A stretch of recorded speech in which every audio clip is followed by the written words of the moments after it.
Assalamualaikum teman-teman. Pada video kali ini kami akan menyampaikan materi sejarah Indonesia terkait kedatangan Jepang ke Indonesia. Sebelum itu, perkenalkan kami dari kelompok 1 yang beranggotakan Adelia Trisnawati, Desi Puspitasari, Dini Hidayati, dan Dia Ayu Rasendria dari kelas 11 MIPA 1. Simak video berikut ya. Yang pertama, latar belakang kependudukan Jepang di Indonesia. Perang Dunia Kedua terjadi di dua benua, yaitu di benua Eropa dan juga benua Asia. Di benua Eropa, Nazi Jerman melawan pasukan sekutu, sedangkan di benua Asia, Jepang melawan pasukan sekutu. Perang Dunia Kedua di Asia dikenal dengan nama Perang Pasifik atau Perang Asia Timur Raya. Jepang berusaha membangun imperium di Asia. Perang Dunia Kedua di Asia dimulai pada 8 Desember 1941 saat tentara Jepang mendadak menyerang Pearl Harbor di Hawaii, pangkalan Angkatan Laut Amerika Serikat terbesar di Pasifik. Pasukan Jepang dipimpin oleh Laksamana Yamamoto bergerak sangat cepat menuju selatan termasuk ke Indonesia. Setelah Jepang menyerang Pearl Harbor, Gubernur Jenderal Hindia Belanda Alypius Tjarda van Starkenborst-Stachowar mengumumkan perang dengan Jepang. Pasukan Jepang sejak awal berusaha menguasai Indonesia sejak pecah Perang Pasifik.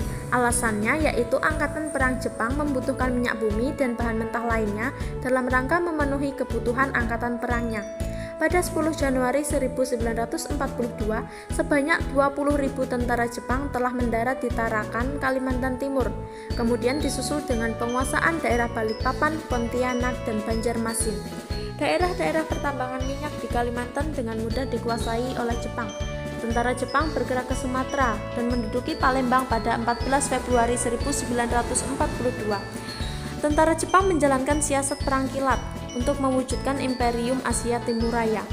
Pada 1 Maret 1942, tentara ke-16 Angkatan Darat Jepang yang dipimpin Letjen Hitoshi Imamura telah mendarat di Pulau Jawa di 3 tempat, yaitu di Teluk Banten, di Eretan Wetan, di Kragan, Rembang, Jawa Barat. Tentara Jepang dengan mudah merebut kota-kota penting di Jawa seperti Batavia, Bandung, dan lain-lain. Pada 8 Maret 1942, Letjen Heinterporten selaku Panglima Angkatan Perang Hindia Belanda atas nama Angkatan Perang Sekutu di Indonesia menyerah tanpa syarat kepada pasukan Jepang. Perundingan penyerahan tersebut berlangsung di Kalijati, Jawa Barat. Dalam perundingan tersebut, Jepang diwakili oleh Gubernur Jenderal Imamura, sedangkan Belanda diwakili oleh Gubernur Jenderal Tjarda dan Jenderal Terporten.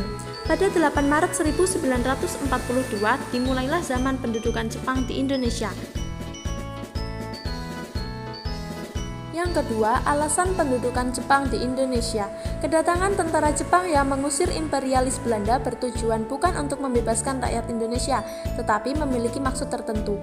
Faktor-faktor utama kedatangan Jepang ke Indonesia ialah 1. Indonesia kaya akan hasil tambang, sehingga menunjang untuk keperluan perang. 2. Indonesia terdapat bahan mentah untuk memenuhi kebutuhan industri dalam negeri Jepang. 3. Indonesia memiliki tenaga manusia yang banyak, sehingga dapat mendukung usaha Jepang. 4. Ambisi Jepang untuk mewujudkan Hakko Ichiyu, yaitu pembentukan imperium yang meliputi bagian besar dunia yang dipimpin oleh Jepang. Dan yang kelima, untuk kepentingan migrasi. Yang selanjutnya yaitu propaganda Jepang di Indonesia.